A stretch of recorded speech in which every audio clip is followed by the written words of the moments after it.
Hello, everyone. Welcome to the Stronger Than BPD Journal Workshop, where we'll be practicing accessing our inner wisdom. And let us get started here. You can see the lovely Catherine Holt is there, and we'll be doing our intros shortly. We'll start with our agenda. Get right on it.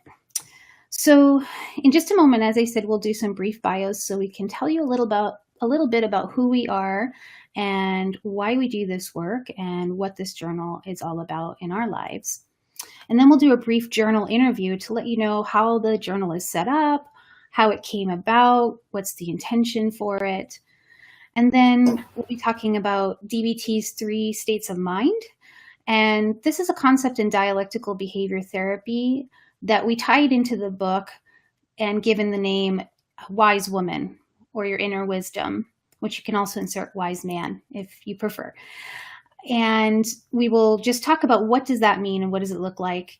And then we'll do a couple of exercises from the book. So Catherine will lead you in one of her favorite practices from the book and go a little deeper than the book actually goes. So it's a little bit of a bonus in this workshop. And then I will be doing the same with one of the exercises that is my favorite. And then we'll do a wrap up. We'll tell you how you can learn more, how you can work with us further, etc. So without further ado, I'm going to go ahead and start my introduction. So my name is Debbie, and I'm the founder of DBT Path, which is at emotionallysensitive.com. And we have classes for emotionally sensitive people.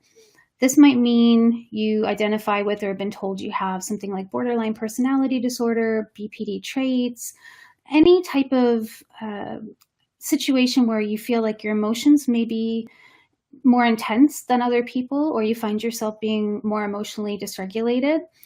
And so you don't have to have a formal diagnosis, but this is predominantly what we see as people sharing that this is why they have come to the class. Either a therapist has told them that learning DBT skills can be helpful for BPD traits or for helping to regulate their emotions. And DBT Path just celebrated its 5th year in session, which is so exciting. The last 2 of which Catherine has been our amazing co-facilitator and licensed DBT therapist or trained therapist. And it's been so fantastic. And I am a certified life coach and a DBT skills educator. And probably what I bring to the classes that's most important is that I'm in recovery from borderline personality disorder. And I am an emotionally sensitive person.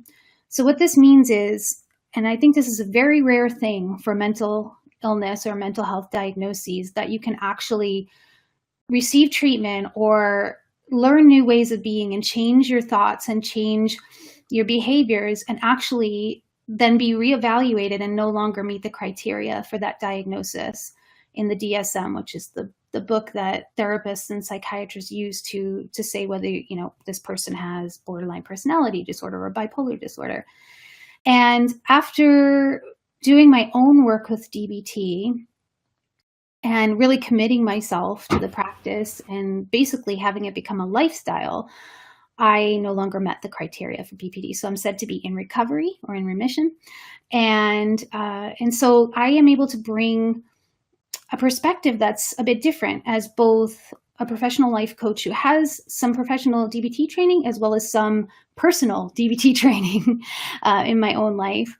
And I'll just tell you a little bit about myself with these pictures that are up here. This is new for us, for Catherine and I, when we introduce ourselves. So I'm like off here looking at my notes, but I want to look at these photos and tell you a little bit about myself as well. So that first picture of me, which you probably have, if you've been on the website, have seen it, that is me after having ridden on the back of a motorcycle for the first time with my now husband. And I was all geared up. That was an awesome day. Not quite as awesome as the picture next to it when we got legally married. So I actually recently married my soulmate, who is an amazing partner, also emotionally sensitive. So we were, I think, divinely orchestrated to be each other's support. And then there are some other pictures there of me being really active. So right after I started to really make strides and come out of the BPD hell, if you will, I was diagnosed with multiple sclerosis, and I really slowed down for a long time and had a hard time doing physical things. Some of it was mobility related, and other of it was fear. And I began applying my DBT skills and also working with my partner to get out there and try things. So a combination of that has led me to taking dance classes, going rock climbing, doing hula dance, and just really living life to the fullest. And that any of these things are possible, I just really credit to being willing to do the work. And the reason that I, along with some other personal beliefs that I have spiritually. But I see this with our students as well. Like when you have this willingness, when you have this commitment and you start to actually apply the skills in ways that allow you to do what DBT calls build a life worth living, things start to shift. So if I can go from where I was in my life before DBT to what you're seeing represented on the screen, I have so much hope for you. And I hope that you're feeling hopeful and encouraged too. And I don't think my intro would be complete if I did not acknowledge my cats, which are my fur babies at the bottom right of the screen. So the one that's head bumping me, giving me kisses is Gray Bear, also known as Betsy. And this cute little orange kitty here is Frankie, also known as Matzi, which means teddy bear in Hungarian, because my friend at the time when we got the two cats was Hungarian. So that's why they have Hungarian names too. But yeah, that's me in a nutshell. And I look forward to doing this workshop with you. And I'm going to pass it over to the lovely Katherine Holt to do her intro. Okay, thanks, Debbie. Okay, so I'm Katherine Holt, and I'm a psychotherapist. I'm a clinical social worker by trade. And I've been working with DBT Path and Debbie, as she said, for the last couple of years, teaching DBT classes, psychoeducational classes for people online. And Debbie and I work together on our Stronger Than BPD journal here. And I live in Boulder, Colorado. And I'm the founder of True Hunger, which is an online class about eating and body concerns and reclaiming appetite and desire and feeling less suffering and stress around food. Debbie and I worked together on our journal, the Stronger Than BPD journal here, for a few reasons. One was that we wanted to make some of these DBT skills even more palatable, richer, and less clinical than sometimes DBT can be. And that's what we do in our classes too. And then a little bit more about me. I'm in this first picture here is me on my computer, because this is what I look like a lot of the time, because I'm in a PhD program. So I'm studying depth psychology, Jungian and archetypal psychology, which is a mouthful. I'll actually talk a little bit about it later, but I'm on my computer a lot. That's the first picture. The second one down here is the launch of my True Hunger class that I was really excited about. It's a little about me. This picture in the middle is me with my partner, and we're canoeing. I live in Boulder, Colorado, so we try to get outside when we can, and that's one example of that. It's goofy. And then I really love dogs. This picture with a dog is with my mom and Ella, these big newfies that represent just how much I love those big, comforting animals. And I really love dancing too. Debbie and I really share that. And the bottom picture is dancing on the beach at a women's dance retreat that I go on pretty frequently. I really love that community and dancing and being at the ocean. And then I love this picture on the far right here with, that's just, we all have these kinds of pictures, I think. This was in kindergarten when I made my mom give me a perm. That was cute. And that's the result. So cute. And then I made her take me to glamour shots to get a picture of it. That was not kindergarten. That is kindergarten. Yeah, that's what glamour shots will do. And everything. Oh my God. I vividly remember how itchy that jacket was. So I just think that's a hilarious picture. That's awesome. That's a little bit about me. Very cool. I was waiting to hear about that picture. I was just like, but I can't believe that was kindergarten. That is just too cute. Yeah. Yeah. My goodness. Okay, everyone. So let's start out talking about the journal a little bit. First of all, this photo credit goes to one of our students named Dorca in Scotland. This is an actual photo that she staged with the book and sent to us because she chose to sit under this tree and read from it recently. And it's so beautiful, right? Couldn't have done a better marketing photo ourselves, I don't think. I love it so much. So thank you, Dorca, and thank you for giving us permission to use it. And so about the book. So as Catherine showed you, here it is. Here's what the front cover looks like. And it's actually the sequel to my first book with New Harbinger Publications, which was Stronger Than BPD. So together, this is a dynamic duo because in the first book, we're setting the stage. We're going in depth with explanations, in-depth examples of what the DBT skills are and how to use them. And the journal takes it to a whole nother level. Like Catherine was saying, it gives you an opportunity to really practice and also brings in some psychospiritual approaches, getting in touch with all parts of who we are and honoring all of those parts and bringing them to the table with the different pieces of work that we're doing in the guided prompts.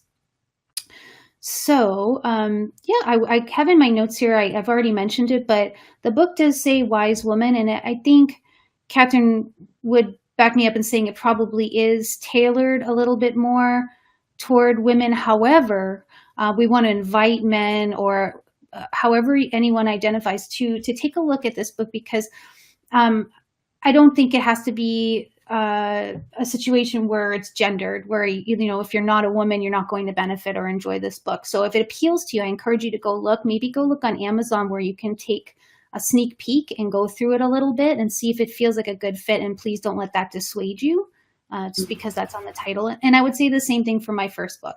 And there was some feedback from men saying, hey, I looked at your book and there's nothing super specific for women. And I feel like men could benefit from this too. And I did provide that feedback to the publisher. So I'm glad you guys did express that. Yeah, and I'll just jump into one of the reasons is that women are disproportionately diagnosed with BPD. So, I mean, that is a loaded conversation, political, sociological, sexism, that could spin us off into a million directions of why women receive the diagnosis more often. But that is the case. So that's one of the reasons why a lot of DBT resources do have a feminine or women-focused approach, or like examples are for women's lives more specifically. And I think we do a really good job at being particularly conscious of that in our online DBT class because we do have several men who attend on a regular basis. And people of and non-binary people, yes, a variety of identifications that people identify with, and so we try to be really mindful of including examples that are relevant to many people, not just to some people. And our students are really good about that as well, as far as bringing up examples and so on. So.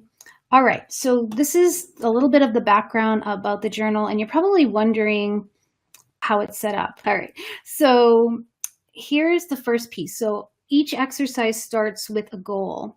So we'll have a clever little title, and then what the goal of the practice is. And then immediately after that, we get into Catherine sharing from her perspective, both from her professional and personal perspective, on that particular skill and creating some type of invitation or something to think about or something to focus on for this particular journal entry. Immediately after that, you'll see that I have done the same thing. So as a peer who teaches DBT, who is bringing a lot of personal experience to this, hopefully in a way that feels really supportive to you because it will resonate on some level, at least on some of the shares. You get to hear my perspective and also my invitation in terms of doing the exercise, followed by the exercise itself. So this is just a little sneak peek snippet of how each exercise is set up. And before we continue on, Catherine, would you, I have a note here that we wanted to cover the DBT 3 states of mind and how that ties into what we're calling the wise woman in the book. Yeah, okay, great. So the DBT 3 states of mind is a central concept of DBT, and it's one of the first things that we cover in our classes. So the DBT 3 states of mind is looking at how we have these overlapping parts of ourselves. So on one hand, we have what we call in DBT emotion mind. The other pole to that mind is what we call rational or reasonable mind. And then if you can imagine, the place where rational mind and emotion mind overlap is where we think of as wise mind living. And wise mind is a synthesis of these two minds, and it's also something deeper. It's more intuitive. It's more of a sense of knowing that's not necessarily emotional. It's not really triggered if we're thinking about being in an emotional trigger, and it's not necessarily super logical and linear. And it might have a tinge of something you wouldn't have thought of before because it's from that deeper place. So emotion mind, to go back a little bit, emotion mind in DBT we think of as the part of us that feels emotions. It's pretty as simple as that. So that can be the full spectrum of emotions, from anger to sadness to love to joy and anything in between. And emotions are not bad. Sometimes when people start DBT, emotions have caused a lot of problems, or people have been told they're overly emotional, or that their emotions they're too much. They cause problems. So emotion mind can sometimes get a bad rap. But what we think of with emotion mind is that it's essential to live a human life. If we didn't have emotion mind, we wouldn't feel for each other. We wouldn't have a sense of our boundaries and what we like and dislike. Emotion mind is really vital to psychological health, and we really honor it in DBT. The other side, rational mind, is a kid that I used to work with called it Spock mind. So it's super rational. It can be the part of your mind if you think about how do you get through the grocery store and how do you know what you need at the grocery store. It's that A to B to C thinking. It's okay, to get from here to there, I need to take this turn and go this way. So rational mind helps us think things through. It helps us solve problems. And if we didn't have rational mind, or some people call it reasonable mind, then we would be all emotion. But if we were only living in that mind, then we might be pretty disconnected from ourselves or other people. So that's where this wise mind synthesis comes in. And when we work with students at DBT Path and in my own practice, that wise mind is a really powerful, it's not necessarily as much of a skill as a part of ourselves that we learn to tap into. So I think of DBT skills as the tools to get to our own wise mind. And it's not like people don't have it. It's already there. We just have to learn to access it. So in this journal, our goal was to use journaling and writing exercises and visualization practices as a little bit more creative way to get into wise mind and to invite this intuitive, deeper part of ourselves forward. And that's the whole point of the title of this workshop, which is accessing, this inner wisdom, this wise mind, which is at the center of DBT practice, and is why I studied DBT in grad school. I did a year-long DBT internship, and what really caught my attention was this emphasis on mindfulness and the fact that there is an inner wisdom within, even when we don't feel like there is. So that's the background of the 3 states of mind in DBT. And you'll hear a little bit more when I do my practice. But Debbie, anything you want to add to that? I think you stated it beautifully. And I've noticed that we have had students actually ask us over the years, how do I access my wise mind? How do I know that this is my wise mind and this is my intuition and not fear or not, patterns of stuff that I've come to believe, that sort of thing. And I think that this work, this journaling, this creative way of accessing it, like you said, can really help people to grow in confidence in terms of feeling like they can have that discernment of, okay, no, this is coming from my wise mind. I'm sitting with this. I'm looking at it from a different perspective. I'm allowing, all of these different components to come up as I'm writing, and then looking back. And I'm like, it happens with people sometimes when they journal, they'll look back and say, did I write that? Yeah. And if they did, it comes from your own inner wisdom. And I think one of the important things too about this work is that it helps you to begin to learn to trust that part of yourself. So not only access and discover your inner wisdom or your wise woman, but to begin to befriend her and begin to trust your own intuition again. I think that gets lost along the way with a lot of the trauma and issues that people that would typically show up to learn DBT skills have experienced. So this is a way to get reconnected, I believe. Yeah. Yeah. Wise mind is that ability to observe our emotions and observe our thinking without being caught in it. And that's one of the biggest pieces of recovering from BPD, trauma, emotional sensitivity, whatever we might want to name it as, being able to step back and remember that we can have experiences and we don't have to identify fully with them. So that's one of the other pieces there. Yeah. Yeah. We get to see ourselves as the observer. Yeah. The experience. Yeah. Awesome. Okay. I'm going to move us. Oops. We both did it. Okay, so Debbie and I thought one of the better ways to describe what this journal is about and to make it more real is by leading us through two exercises. So I'm going to lead us through and describe one practice that you'll find in the journal called Accessing Your Inner Archetypes. And then Debbie will do one of her own too. And we collaborated on both of these, but we'll both, I'm going to describe this one and Debbie will describe the other one.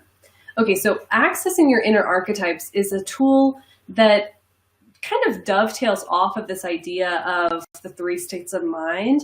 And the concept of it is learning to trust your inner voice, to trust that inner wisdom, to trust that wise mind by practicing listening to different parts of ourselves. So in the exercise in the book, what we do is the exercise is geared to helping you look at and listen to, through journaling, different parts of yourself, the emotional, rational, and wise woman part of our psyche, if we want to call it, our mind, our being. And we practice working and listening to these different voices. We say like these inner voices, not meaning that we're psychotic or something like that, but honoring the fact that we might have a lot of different inner opinions or inner voices happening at a given moment at a time. And that doesn't make us make any one voice true or not true, but we do need to practice listening to them and listening to their particular logic and what they're wanting from us and for us. So this practice of looking at and listening to emotional, rational, and wise mind also expands into, that's the DBT ideas, that we have these three states of mind, but we tend to have a variety of inner characters even beyond that. So this is a little bit of inner parts work, if people are familiar with that. We might have a part of ourselves that's sad and almost perpetually sad that comes up and has a particular perspective or voice that is familiar to us. We might have a happy voice, a part that's optimistic and joyful. We know what that voice sounds like, that's connected to our emotions and sound. It has we know it when we hear it inside. And sometimes we might wish we could stay there all the time, but we don't because we have this, some people might call it the polytheistic, or this pluralistic psyche. They're multifaceted. A lot of times we find inner protectors or defenders that are, when we look closely, these inner protectors, even though they might be really critical, so self-criticism or those voices inside that tell us we're terrible, we're bad, we're not good enough, with really close and compassionate attention, often we'll find that they're trying to protect something within ourselves or protect us from an experience we don't want to experience again. So I might have a pervasive thought to not share my opinion about something because no one will pay attention. And that might be because that has happened, or I'm scared of that happening and being exposed and vulnerable. So the idea is to get to know these inner protectors, these inner defenders, and to hear their logic, hear their, in DBT we call it the kernel of wisdom, that kernel of wisdom in every thing that we're doing and thinking that might seem totally irrational, but somewhere there's a reason it's happening. And then, the idea of the inner child, this last example on the slide here, is not, people probably heard that before. That's not totally new that we have an inner child. So you might come across that. You might relate to the idea that you have an inner child. Some people might feel it as a place where we've experienced wounding or trauma. But the idea with this practice is to start to notice and not confine ourselves to one thing, but to get to know that we have so many different parts of ourselves. And I'm going to just tell you a little bit about the prompts here.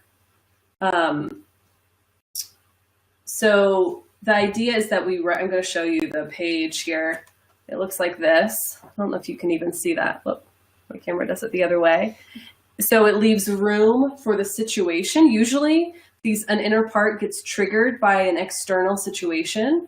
So we might be triggered by something a friend says to us that hurts our feelings, and we don't really know what is going on inside. We just know we didn't like it. So you might write down the situation on the page, and then listening to your emotional woman. So what do your emotions say about getting your feelings hurt?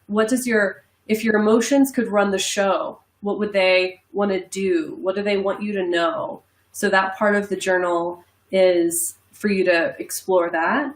And then from your rational woman perspective, if you were completely rational and without emotions, what would that part of you say? And that might be hard to tune into, but it's a good practice of shifting from brain hemispheres too. And then we do wise woman. So what would that, and sometimes I told people if they can't feel wise mind, pretend as if. So as if you had a wise woman, what would your inner wise woman say in that situation or experience? And then we have room for a reflection. And the word archetype, so before I pass it to you, Debbie, archetype is a large concept, and the way I'm using it here is as an underlying pattern of thinking and behavior that is personal to ourselves, yes, but it's also bigger than ourselves. So most people have an inner protector or a crew of them. Most people have an inner childlike aspect. Most people have this inner wisdom. So archetype is personal and we have our own particular version, yet they're patterns of consciousness that are even bigger than ourselves. So sometimes I think that's just really validating to know that we have all these parts, and sometimes we really don't like them, but don't worry, everybody does. And that's why there's no new thought. Everyone's already thought them before, and getting to know their voice can help because it means we don't have to listen to them all the time. If we have that one self-critical voice that drives us crazy, learning to recognize it and name it is one of the most effective ways we can create psychological distance from it. So Awesome. That's one example. Awesome, Catherine. Yeah, and just to stick with this theme of kind of like this inner cast of characters, I'm going to lead us into another activity where we're also looking at parts of ourselves. And this one's called Who's Running the Show in a Crisis? And it's one of my favorites in the book because it's really personal to me, because when I began to become aware of what part of me was typically showing up when I was in a crisis, then I then had something to work with. And I'll explain a little bit more about what I mean by that. So on the slide here, it says invalidation and trauma in early childhood, with our needs not being met and the impact of that on emotional mind. So not all people who would come to a DBT course or who would pick up a book like our journal have necessarily had trauma in their history, but it's pretty typical. It's pretty prevalent. And it may have been what Dr. Linehan calls an invalidating home environment, or some type of trauma episode, whether it was one incident of trauma or whether it was repeated trauma. And if we were emotionally sensitive as a child and our caregiver couldn't or didn't know how to show up and validate that for us the way we needed, there's this idea that that can play a pretty significant role in developing BPD traits or developing emotional sensitivity and having more emotional crises and having parts of ourselves that perhaps didn't get our needs met at an earlier time show up now when something happens that's really intense or triggering or upsetting. So trauma is one of the main reasons that we show up perhaps in a childlike state, wanting reassurance, wanting someone to truly pay attention, having what others might describe, if they were looking at us when we were having a really hard time, they might describe it as a tantrum. It's all very understandable when you look at it through the lens of trauma and development. So we're showing up still trying to reconcile and heal through what we haven't healed through already, and when we're experiencing difficulties or stressors as adults, or having a trigger send us into what feels like an emotional crisis. And then in DBTs, there's this idea of a skills deficit theory. And what that is basically, Dr. Linehan has talked about, for someone to come into a DBT course or to want to learn skills through a book like this, chances are they have never learned these things in the past. It wasn't modeled for them. It wasn't taught to them. And so the reason why there are behaviors that are going on today that really just aren't working, or there's real difficulty with regulating emotions and being able to soothe oneself or to have healthy relationships even, is because there was not this platform set earlier in life. They did, people who have been through a lot and didn't have this modeled do not have these skills. And so that's a skills deficit theory. And we can look at ourselves compassionately. If we didn't learn that, if it was never, if these skillful methods were never taught to us, if we didn't see them modeled for us, then how are we to know? It becomes a choice in adulthood when you become aware that whatever has been going on isn't working, and then you learn that something like this exists, and then you get access to it and start to practice, that you can start to shift your life. So that's the concept of skills deficit and learning DBT skills. It's a very hopeful situation because thank goodness our brains have plasticity, and we know from neuroscience that even if you didn't get that when you were younger, even if you didn't learn these things when you were younger, as an adult today, it's possible to learn it now and even come out into recovery from a serious mental illness like BPD. It's possible.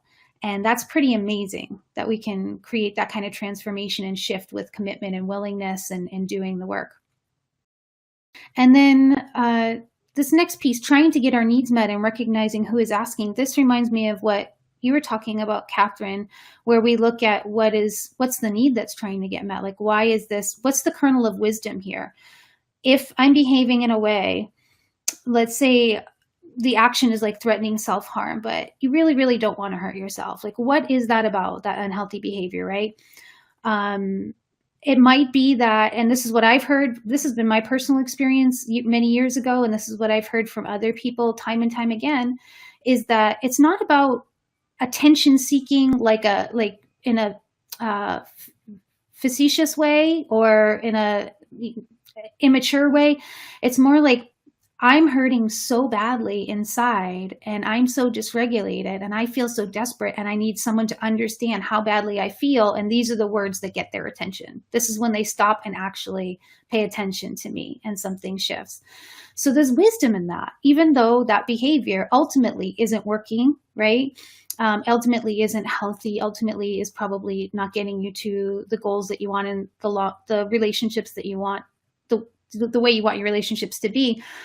But there's some wisdom in that, because if your need is, I need someone to stop and pay attention to me and really see me and really hear me, and the only time that this particular person stops and does that is if I say XYZ, there's wisdom in why you're doing that, why you're saying XYZ. So this idea of trying to get our needs met and recognizing who is asking, once we become aware of that, we can then say, okay, well, this is that part of me that needs to be seen and needs to be heard.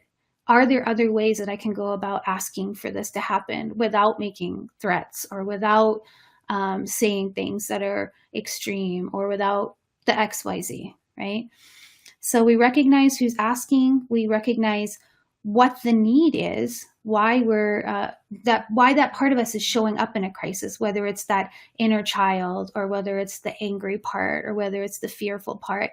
Who's here? What do they need? How can I give myself that in a healthier way?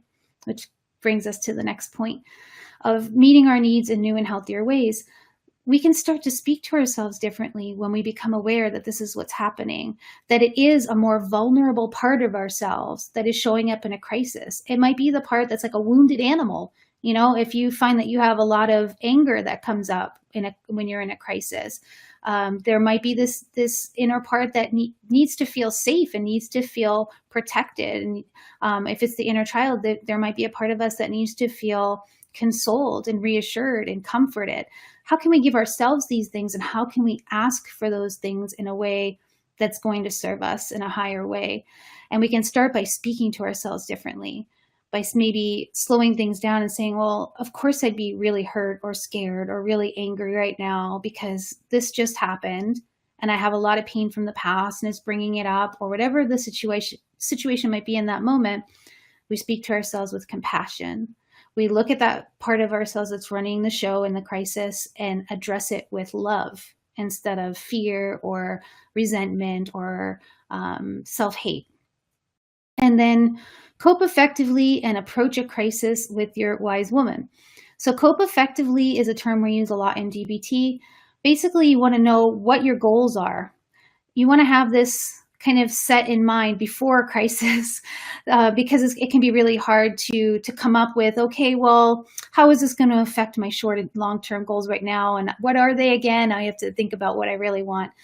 To be effective in DBT, in a less intense moment, what we do is we work on what are some of my short-term goals that I want to be working on. And it could be keeping a job. It could be maintaining a certain relationship without doing certain destructive behaviors that have caused other relationships to end. And then long-term goals as well. And the idea here is that coping effectively is taking action or taking next steps after you have an urge or have an intense emotion that are in alignment with getting you to meeting your goal. So you're thinking to yourself, if I take care of this part of myself, then how is this going to help me in my cope effectively and meet my goals? And then this idea of approaching the crisis from your wise woman, just to look at the prompts for this exercise, which start at the bottom of page 35 if you already have the book. We're asking you to journal from both the perspective of your emotional mind, so this part that's showing up in the crisis, and really getting into what this part needs that it hasn't gotten, and what's going on around you at this time that's feeling so overwhelming, that's making the situation difficult and feeling like a crisis. And then we have you change perspectives and write from that wise woman. If she were to show up right now, what would be different about the approach? What would be different about how the next steps that you're taking? And so you're actually envisioning how your inner wisdom, your own inner woman would handle this. And that's your own intuition and your own guidance, actually, because it's coming from within. You're tapping into your own inner wisdom in that piece. So yeah, so I have here too that if you notice that the person that's running the show, or the part of you that's running the show, is the inner child, you could ask, how can I nurture myself right now? If it's an inner critic, how do you soften that critic and speak to that part with compassion? And yeah, so it can get really deep. Mm-hmm. Yeah. I think I'll end it there for this. Okay. Great. So thank you, Debbie. So we are going to wrap up, and I'll start with some of these points here, then Debbie will end and talk a little bit about the class that we offer together. But if you have questions for us, you can contact me through my website at katherinecholt.com. And Debbie, you are at emotionallysensitive.com, and there's a contact form on both of our websites you can find. In terms of working with me, I have a psychotherapy practice in Colorado, so give me a call if you want to work in Colorado. And then otherwise, my online True Hunger course is also on my website. You can check that out. And I work with Debbie. So we teach our weekly DBT class, and I'll let you take it from there. Thanks, Catherine. Yes. So, and if you want a response even quicker, I would recommend, at least for myself, wherever you're seeing this video, pop a comment down below. So whether you're seeing this on Facebook or YouTube or embedded on a website, we should have the ability for you guys to comment and ask questions. And I'd love to engage with you guys in conversation there as well. And yes, correct. Emotionallysensitive.com is the site for DBT Path. And also our classes start up every 3 months. So if you're curious about what that looks like, come and visit us, maybe get on our email list so that we can keep you up to date on when the next class opens. And of course, if you haven't already, we hope that you'll go out and pick up a copy of the Stronger Than BPD journal, start to work with it. And we'd love to know what you think about it, how it's working for you. If you have any aha moments or breakthroughs and you want to share about your experience, we've certainly gotten that from some of our students who have chosen to pick up the book and read it. And I don't think we're going to get tired of that anytime soon, of hearing how wonderfully you guys are integrating this work and staying committed and having your breakthroughs. So please do share with us. Yes. All right, and that's going to conclude our workshop. And thank you for spending some time with us, taking some time out of your busy day, and we look forward to connecting with you. Yeah, thank you. Bye for now. Bye.